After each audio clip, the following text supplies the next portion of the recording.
اب کیونکہ یہ مجلس ہے ان لوگوں کے اصالِ ثواب کے لیے کہ جنہوں نے یہ امام بارگاہ بنائی، اور اس وجہ سے ہے کہ انہوں نے خدمات انجام دی، اور یہ ہمیں جاننا چاہیے اور ان کو یاد رکھنا چاہیے۔ عموماً جو لوگ چلے جاتے ہیں ان کو ہم یاد رکھتے ہیں، اب جو موجود ہیں ان کے لیے اب ظاہر ہے کوئی اس قسم کا اصالِ ثواب کا تو نہیں ہو سکتا، اس کے لیے ہو سکتا ہے کہ ان کو سپورٹ کیا جائے۔ اب یہ ذہن میں رکھیں کہ دنیا میں گناہوں کی جگہیں بہت ساری ہیں، اور گناہوں کی جگہ میں ویلکم بھی کیا جاتا ہے، اور گناہوں کی جگہ میں آنے سے شیطان روکتا بھی نہیں۔ بس ہم سب کی ذمہ داری ہے کہ کوئی ایسا کام نہ ہو، نہ والنٹیئر کی جانب سے اور نہ مومن کی جانب سے، کہ کوئی بھی سبب بنے کہ جو پھر یہاں نہ آئے۔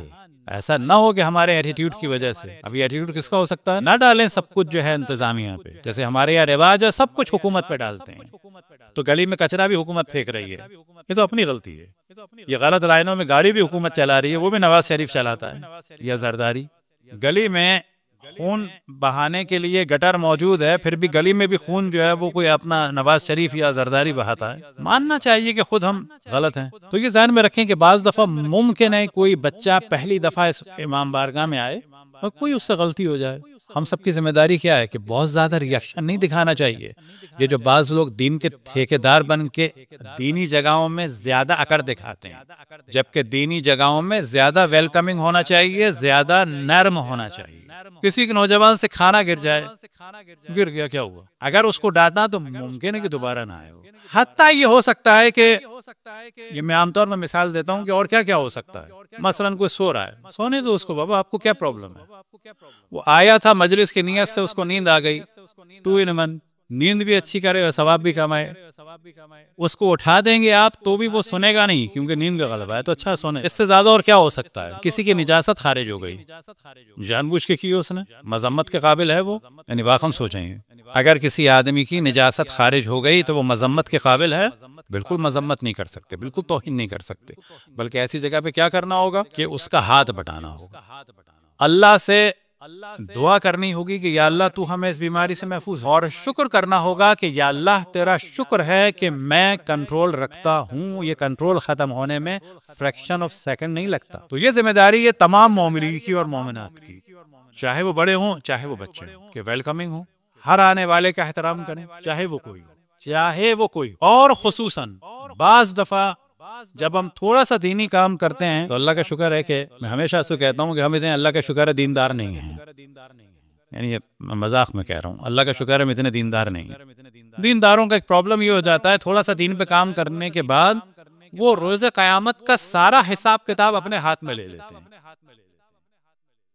اللہ کو ساری زحمت سے بچا لیتے ہیں، یعنی وہ کام جو اللہ کا تھا وہ اپنا خود کرنا شروع کر دیتے ہیں کہ یہ یا جائے گا وہ ماں جائے گا، بابا ابھی ہم کو اپنا ہی نہیں پتا ہم کہاں جائیں گے، یعنی واقعا نہیں پتا۔ اور اس پہ تکبر نہیں کرنا ہے۔ تکبر سے کیا مراد ہوتی ہے؟ تکبر ہمیشہ کلف کے کپڑے پہن کے نہیں ہوتا، تکبر یہ بھی ہوتا ہے کہ یہ جہنم میں جائے گا میں جنت میں جاؤں گا۔ تکبر یعنی اپنے آپ کو بات سمجھنا، جبکہ یاد رکھیں ممکن ہے کہ ایک آدمی بہت نمازی اور اچھا ہو، اللہ نہ کرے ایک اس پر مشکل آئے بیماری کی یا اولاد کی موت کی اور وہ کافر ہو جائے۔ اور اس کے برعکس بعض دفعہ ایسا ہوتا ہے کہ بعض گناہگار لوگ ان کے گھر پر اگر مشکل آتی ہے یا اولاد کو کچھ ہوتا ہے تو بجائے وہ باغی ہونے کے وہ اللہ کے مطیع ہو جاتے ہیں، الٹا ہو جاتا ہے۔ اور شاید آپ نے دیکھا ہو بعض لوگ بجائے برے اور ہونے کے نیک ہو جاتے ہیں۔ لہٰذا ہم میں سے کسی کو نہیں معلوم کہ ہماری عاقبت کیا ہوگی، لہٰذا تھوڑے بہت دین پر عمل کر کے اپنے آپ کو یہ سمجھنا کہ میری عاقبت بخیر ہے، یہ ایک تکبر ہے۔ ہر لحظہ یہ دعا کی جائے کہ خداوند تبارک و تعالی ہمارے گناہوں کو معاف کرے اور ہماری عاقبت کو بخیر کرے۔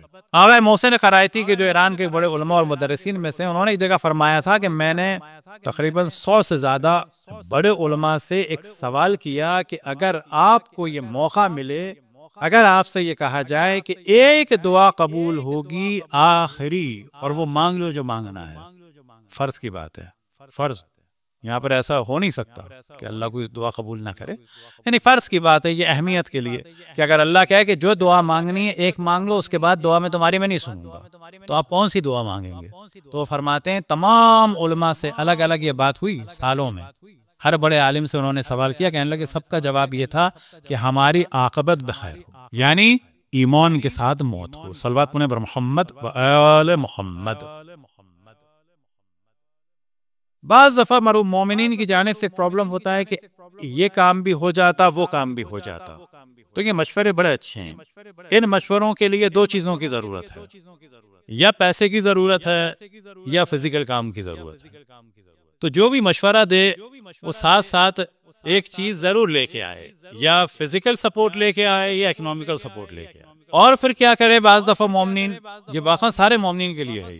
ہمیں یاد ہے کہ کراچی میں جب ہمارے لیکچرز ہوتے تھے مختلف مساجد میں، تو بعض دفعہ بعض نوجوان مساجد کی انتظامیہ سے ٹکراتے تھے، اور ایک دفعہ تو ایسا ہوا کہ جو کسی نے کچھ نوجوان آئے تھے کہ انچولی میں آپ کا ہم نے لیکچر رکھا ہے اتنے بجے سے اتنے بجے تک۔ اب جبکہ کبھی بھی یہ سوال ذہن میں نہیں آتا، لیکن اس دن اچانک ذہن میں سوال آیا۔ میں نے کہا کہ آپ لوگوں نے انتظامیہ سے ٹائم لیا ہے، ان کو انفارم کیا ہے؟ کہنے لگے نہیں مولانا، دین کا کام ہے، ان کو کیا بتانا۔ یعنی اندر سے میں محسوس ہو رہا تھا کہ یہ تھوڑے ایروگینٹ ٹائپ کے ہیں، یہ ٹکرانے والے ہیں ذرا۔ میں نے کہا آپ لوگوں نے اجازت لی ہے، ٹائم لیا ہے، ان کو انفارم کیا ہے؟ کہنے لگے نہیں دین کا کام ہے۔ میں نے کہا باقی کام کیا بے دینی کے ہوتے ہیں وہاں؟ وہ جو مجلس ہوتی ہے، وہ جو نکاح ہوتے ہیں، وہ جو دوسرے کام ہیں، وہ کیا بے دینی کے ہوتے ہیں؟ میں نے کہا نا کتنے آپ لوگ ہیں؟ کہنے لگے 10-15 ہو جائیں گے۔ میں نے کہا گھر آ جائیں ہمارے، مزے ڈسٹرب نہ کریں، وہاں پر اجازت لیں پھر کام کریں۔ تو یہ ذہن میں رکھیں کہ اجازت لینا، یا یہ کہ بعض نوجوانوں سے ہم نے کہا کہ دیکھو تم کوئی کام ایک لے لو۔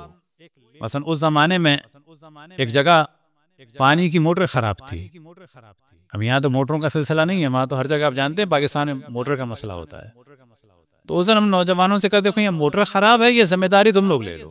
مثلا موٹر اٹھا کے لے جاؤ، میکینک کو لاؤ، پھر اس کے بعد چیک کراؤ، اور پھر دیکھو کہ یہ کس طرح سے کام ہوتا ہے۔ فقط وضو خانے میں پانی نہ ہونے سے غصہ نہ کرو، یہ سوچو کہ اتنے سال جو پانی آ رہا تھا وہ انہی کی کاوشوں سے تو آ رہا تھا، آج اگر یہ بند ہوا ہے تو انہوں نے تھوڑی کچھ لگا دیا ہے، موٹر خراب ہو گئی۔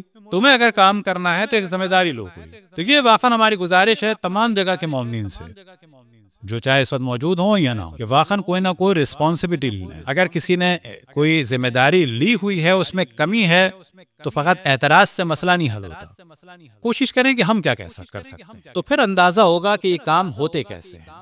مثال کے طور پر جن مرحومین کے نام لیے کہ آپ تصور کر سکتے ہیں ان میں سے کتنے لوگوں نے اپنی جاب چھوڑی ہوگی اس امام بارگاہ کے لیے، جو لیگل کام کے لیے، کہ ان کی جاب بھی اسی ٹائم پہ ہوتی تھی اور لیگل کام بھی اسی ٹائم پہ ہوتے تھے۔ اب وہ زوننگ ہوتی ہے، وہ مختلف لائسنس ہوتے ہیں، جو بھی چیزیں ہوں گی۔ تو یہ چیزیں بیان کرنے کا ہدف یہ ہے کہ کمیونٹی اسی طریقے سے بنتی ہے کہ لوگ ایک دوسرے کی مشکلات کو بھی سمجھیں، ان کے احسان کو بھی سمجھیں، جو انہوں نے کام کیا ہے اس کو پہلے دیکھیں، اور جو کام نہیں ہو سکا ہے اس کو بعد میں دیکھیں۔ ماں باپ کے لیے بھی ہمیشہ یہ ضروری ہے کہ ہمیشہ بچوں کو نہ کہیں، ہمیشہ ان کو برا نہ کہیں۔ کوئی تو کام بچے اچھا کرتے ہوں گے اس کو اپریشیٹ بھی کریں۔ بچوں سے توقع رکھی جاتی ہے، کون سی توقع رکھیں؟ جو اس کی ایج ہے اس سے زیادہ توقع نہ رکھیں۔ مثلا خود ہماری عام طور پہ وہ ہے، کوئی بچہ کے سامنے بیٹھا ہوتا ہے، ادھر ادھر ہل رہا ہے، جھل رہا ہے یا موبائل دیکھ رہا ہے، میں تو کبھی کچھ نہیں کہتا، کیونکہ مجھے پتا ہے کہ اس کے مطلب کی بات ہی نہیں ہو رہی ہے۔ یہ کہ بیچارہ بیٹھا ہوا ہے باپ کے ساتھ تو یہ بہت بڑی بات ہے، بلکہ بعض دفعہ تو میں کہتا ہوں کہ اتنی دیر اس کو بٹھاؤ بھی نہیں، یہ باغی نہ ہو جائے۔ تو یہ بھی ذمہ داری ہے بچوں کے والدین کی۔ اور جو سب سے اہم چیز ہے ہر سینٹر میں لوگوں کی، کہ ایک دوسرے کا احترام کریں، بڑے چھوٹوں کا احترام کریں، چھوٹے بڑوں کا احترام کریں، خصوصاً چھوٹے بڑوں کا زیادہ احترام کریں، اور بڑے بھی چھوٹوں کا احترام کریں، اور ایک دوسرے کا احترام ہو۔ اور وہی بات جو ہم نے پہلے کی کہ ایسا نہ ہو کہ کوئی ہمارے ایٹیٹیوڈ کی وجہ سے یہ کہے کہ امام بارگاہ میں تو لڑائیاں ہوتی ہیں، امام بارگاہ میں انسلٹ ہوتی ہے، اب میں نہیں جاؤں گا۔ وجہ کیا ہے کہ شیطان بیٹھا ہوا ہے صراط مستقیم پر۔ اور اگر کوئی امام بارگاہ میں آ کر کام کرتا ہے، یعنی خود ہماری روش ہے، خود میں بھی یہ کرتا ہوں، اگر واش روم جاتا ہوں تو اول تو ہر جگہ کو پورا صاف کر کے نکلنا چاہیے، پبلک واش روم بھی تو صاف کر کے آنا چاہیے، لیکن اگر امام بارگاہ میں آپ ہیں کسی مسجد میں تو واقعاً اور زیادہ صاف کریں۔ اسی دوران خداوند تبارک و تعالیٰ سے اپنی حاجات طلب کریں کہ یا اللہ میں تیری عبادت کی جگہ اس ٹوائلٹ کو صاف کر رہا ہوں۔ اب جو جتنا مالدار اور جو جتنا پاورفل آدمی ہوگا اور جتنا زیادہ جھکے گا اس کو اتنا زیادہ ثواب۔ پھر مثال کے طور پر پانی بھی پھر کے رکھ دے تاکہ آنے والے کا پرابلم سالو ہو جائے۔ اسی طرح سے جو صفائی کر سکتا ہے وہ صفائی کرے، یہ نہ کہے کہ دوسرے نے کیوں نہیں